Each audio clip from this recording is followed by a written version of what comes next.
در بلبشوی سیاسی دهه 20 و شروع دهه 30 شمسی، اوضاع حکومت به سمتی سوق پیدا کرد که تمام تصمیمات و عزل و نصب‌ها حول محور ملی شدن یا نشدن صنعت نفت میچرخید. بعد از ترور رزمارا که موافقین ملی شدن نفت رو خوشحال کرد، حسین علا وزیر دربار وقت به نخست وزیری رسید و به نظر می رسید قرار شرایط رو مهیا کنه تا سید ضیاءالدین طباطبایی جاش رو بگیره و مسئله نفت رو مدیریت کنه. اما با تعارفی که در مجلس به دکتر مصدق شد تا نخست وزیری رو قبول کنه، مصدق هم قبول کرد و بازی سیاست به نوعی عوض شد. شاه هم به نوعی مجبور شد که 8 اردیبهشت 1330 حکم نخست وزیری مصدق رو صادر کنه. حدود 400 روز بعد، یعنی تیر ماه سال 1331، وقفی 5 روزه در دولت مصدق افتاد و قوام به جاش نشست. اما با قیام 30 تیر دوباره مصدق زمام امور دولت رو به دست گرفت. از این روز تا 28 مرداد 1332 اتفاقاتی افتاد که حکومت پهلوی رو تا نزدیک سقوط پیش برد. اما با بستری تاریخی و اقدامات و اشتباهاتی که مصدق و یارانش داشتن، این دولت مصدق بود که سقوط کرد. تو این قسمت بررسی می‌کنیم که چه عواملی باعث شد دولت دکتر محمد مصدق در 28 مرداد سال 1332 سقوط کنه.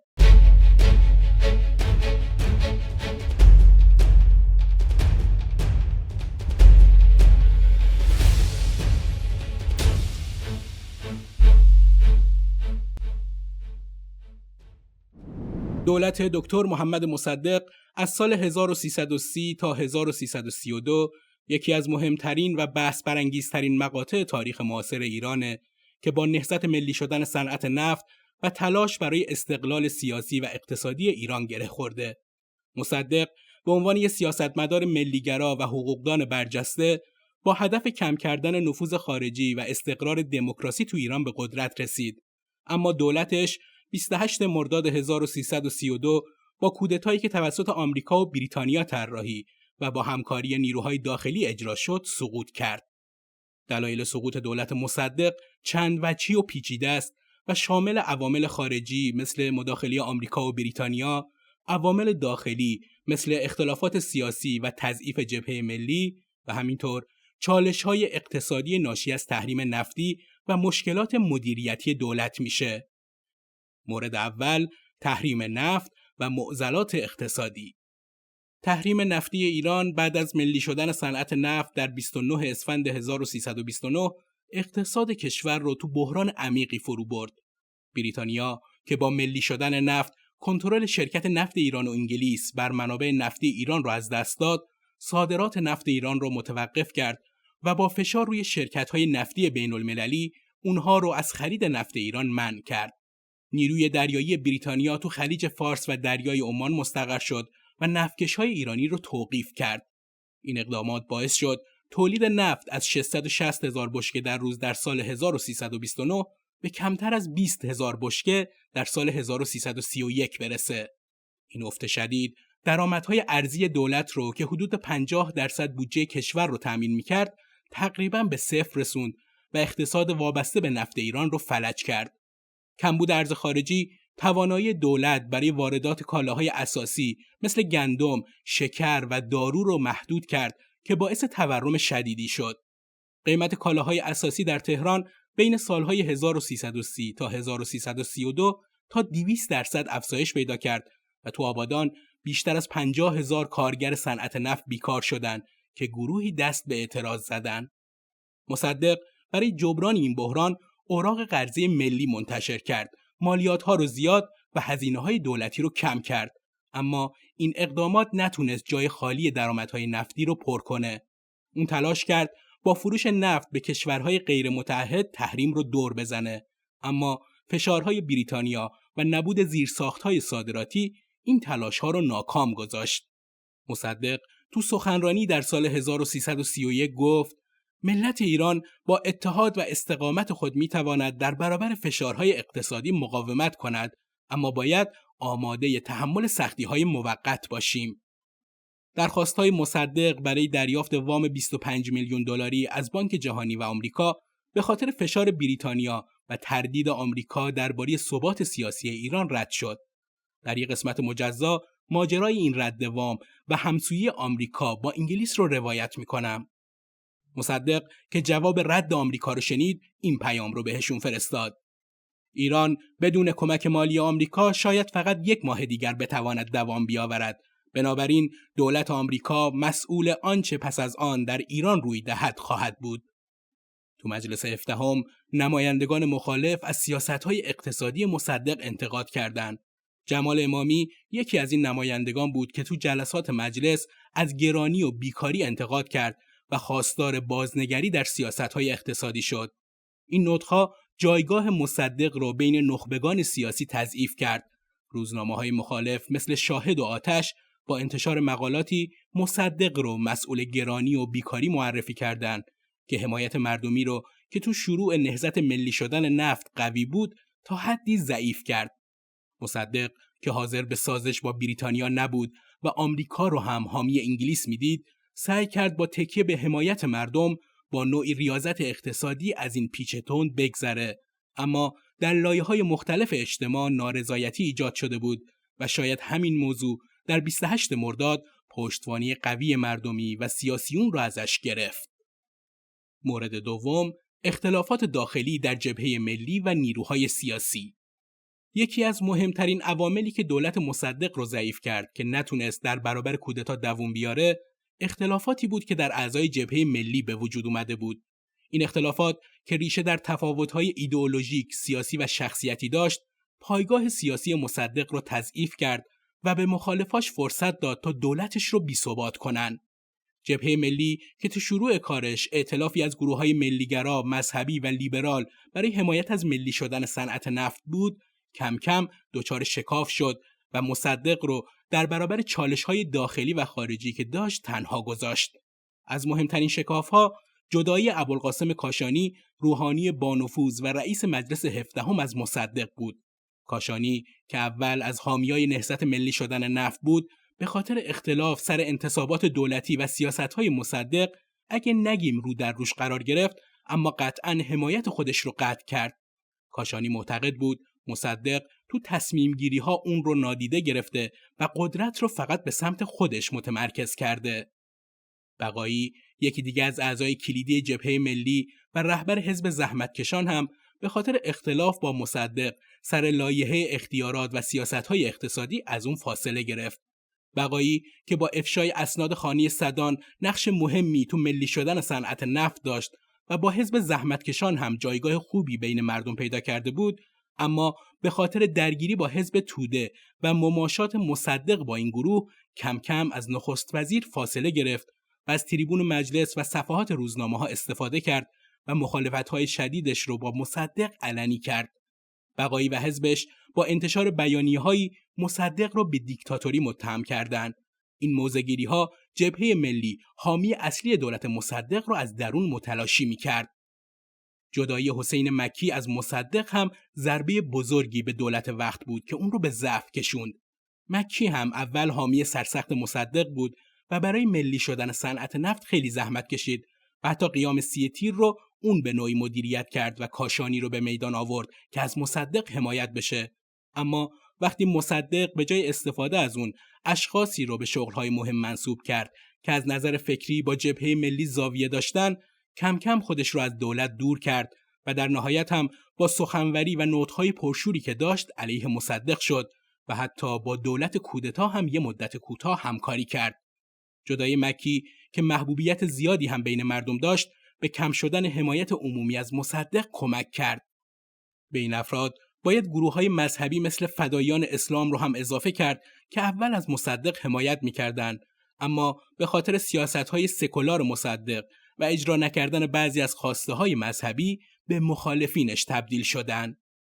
این جدایی یاران مصدق مخالفان قبلی رو جری‌تر کرد که با صدای بلندتری علیه دولت و نخست وزیر حرف بزنن، مثل جمال امامی که با انتقاد از مصدق اون رو به ناکارآمدی متهم کرد. روزنامه‌های مخالف هم مقالاتی منتشر کردند که این اختلاف رو پررنگ‌تر کنن و مردم رو به این قضایا حساس‌تر کنن. اتفاقاتی که حمایت عمومی از مصدق رو کم کرد و نشون داد که جدایی یاران نزدیک مصدق مثل یه دومینو افراد بیشتری رو ریخته و دولت برای بقا اون پشتوانی قوی چند ماه قبل رو نداره. مورد سوم، انحلال مجلس و تضعیف مشروعیت قانونی. مصدق تیر ماه سال 1332 با برگزاری همه‌پرسی مجلس 17 رو منحل کرد. این تصمیم بعد از اون گرفته شد که مجلس به محلی برای تقابل نماینده‌های مخالف با سیاست‌های مصدق تبدیل شده بود. مصدق معتقد بود که نماینده‌های مخالف که بعضی از اونها با دربار و منافع خارجی همسو بودن، مانع اجرای برنامه‌های دولتش هستند. به خواسته مصدق، نماینده‌های حامی دولتش از مجلس استعفا دادند و اون ساعت 2 بعد از ظهر 5 مرداد نطقی رادیویی انجام داد و تو بخشی از این نطق گفت: امروز یک بار دیگر دولت ناچار شده است این حقایق را بی پرده با شما در میان بگذارد و در رفع مشکلات خیش از شما استمداد کند، زیرا این رأی و نظر شماست که باید حق و باطل را از هم جدا سازد و خوب و بد را از یکدیگر تشخیص دهد. شما همه از جریان کار مجلس شورای ملی خوب باخبرید و هیچ یک از جزئیات آن از نظر شما پوشیده و پنهان نیست. دولت ناچار است صریحاً اعلام کند که با وضع کنونی مجلس امید هیچ گونه موفقیتی در مبارزه ملت ایران نیست و ناچار است از شما مردم وطن پرست تقاضا کند عقیده خود را در ابقا یا انحلال آن صریحاً اظهار کنید. با وجود مخالفت‌ها، همه پرسی با مشارکت مردم برگزار شد و اکثریت به انحلال مجلس رأی دادند. اما این کار به خاطر نبود چارچوب قانونی مشخص و حتی نحوه اجراش مورد انتقاد قرار گرفت. مخالفین مصدق از جمله نماینده‌های سلطنت طلب مثل جمال امامی انحلال مجلس رو غیرقانونی اعلام کردند. امامی تو مجلس و قبل از انحلالش نطقی انجام میده و میگه: مصدق با این اقدامات قانون اساسی را زیر پا گذاشته و به سوی دیکتاتوری می رود. قانون اساسی مشروطه انحلال مجلس توسط نخست وزیر رو پیش بینی نکرده بود و این کار به مخالفین اجازه داد مصدق رو به نقض اصول دموکراتیک متهم کنند. انحلال مجلس مصدق رو از حمایت قانونی نهادی محروم کرد که میتونست مقابل فشارهای دربار و مخالفین ازش دفاع کنه. بدون مجلس مصدق مجبور شد با اختیارات ویژه‌ای که از مجلس گرفته بود کشور رو اداره کنه. این اختیارات که مرداد ماه سال 1331 به مدت 6 ماه به مصدق داده شده بود، بهش اجازه میداد بدون تصویب مجلس قانونگذاری کنه. نبود مجلس به دربار و شاه هم این امکان رو داد تا با ادعای دفاع از قانون اساسی علیه مصدق اقدام کنند. روزنامه‌های مخالف مثل آتش هم با انتشار مقالاتی مصدق رو به تلاش برای برقراری حکومت فردی متهم کردند.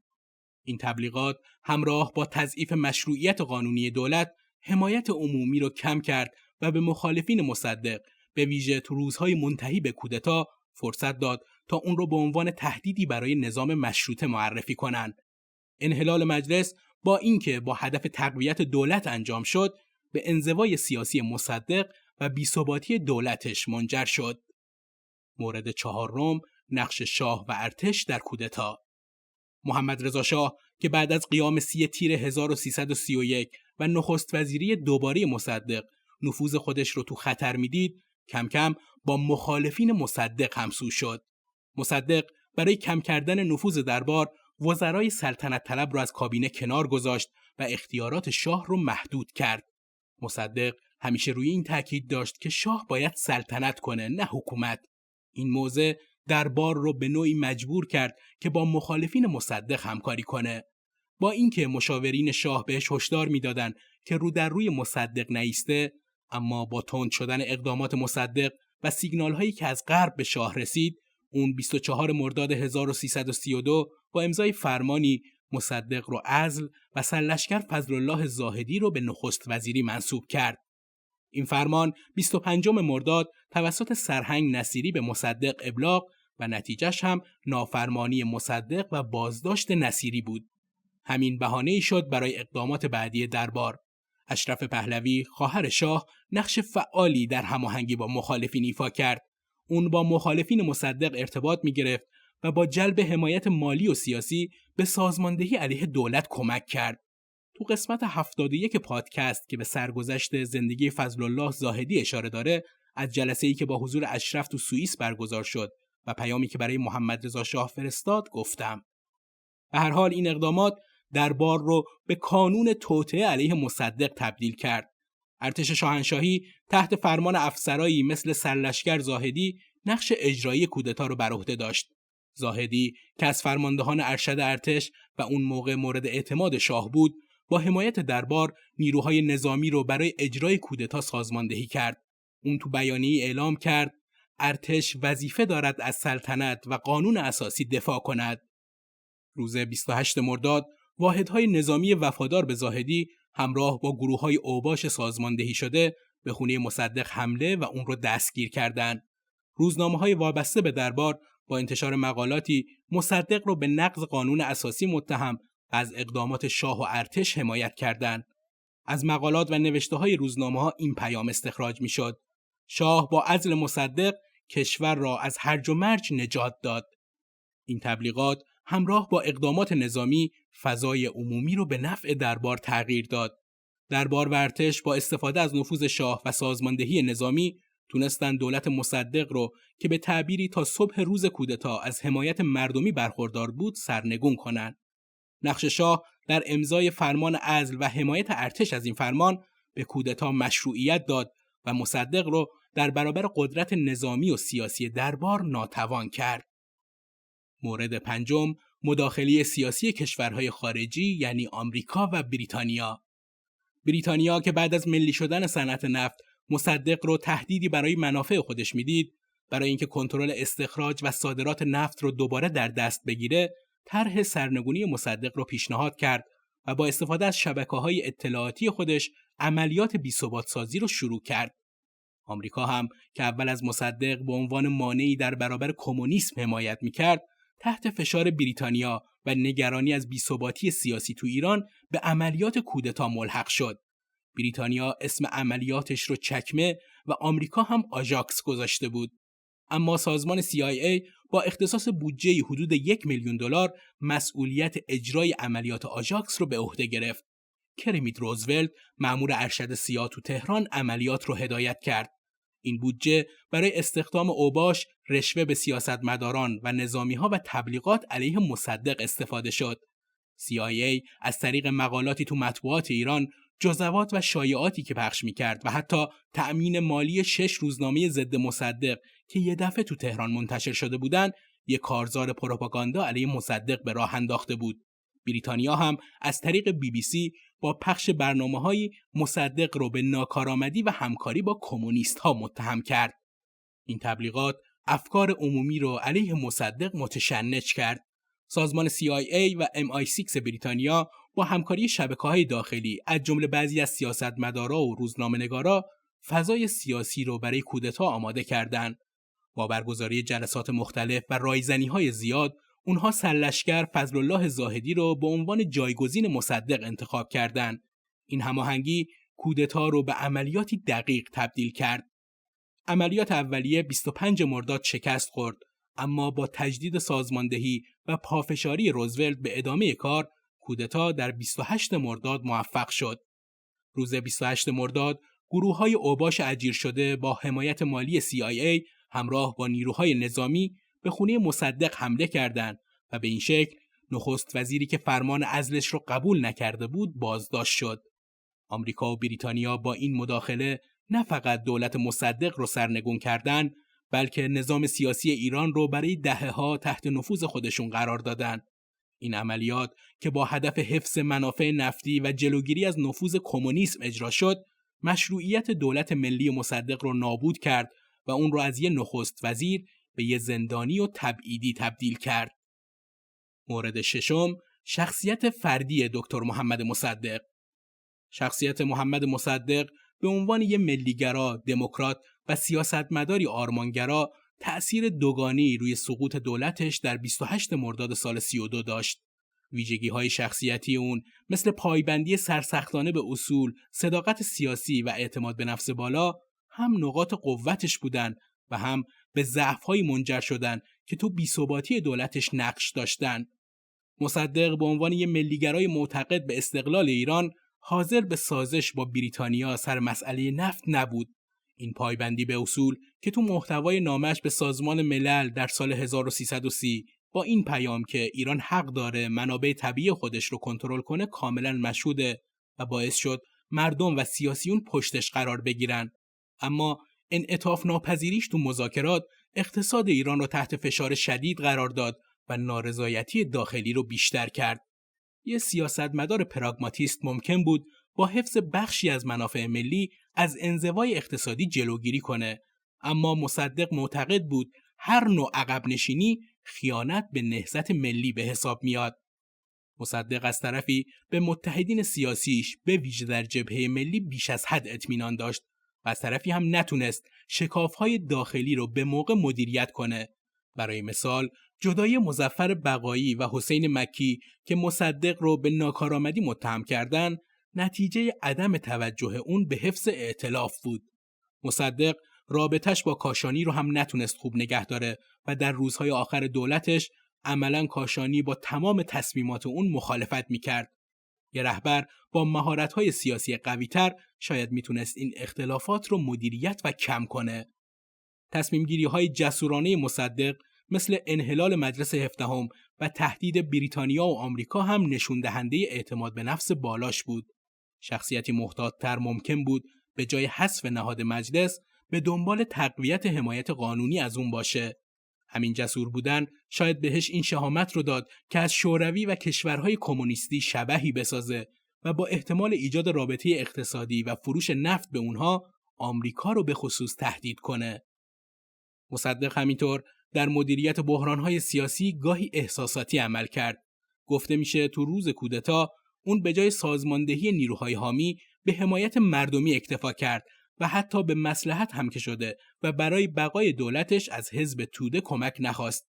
این تصمیم که ریشه در اصولگرایی اون داشت، فرصت بسیج نیروهای سازمان یافته را از بین برد که البته بعضی هم معتقدن کمک گرفتن مصدق از حزب توده میتونست رفتن از چاله‌ای به چاهی باشه. به هر حال اگه مصدق عملگراتر بود یا مهارت بیشتری در حفظ اتحاد سیاسی داشت، شاید میتونست در برابر فشارهای داخلی مقاومت کنه.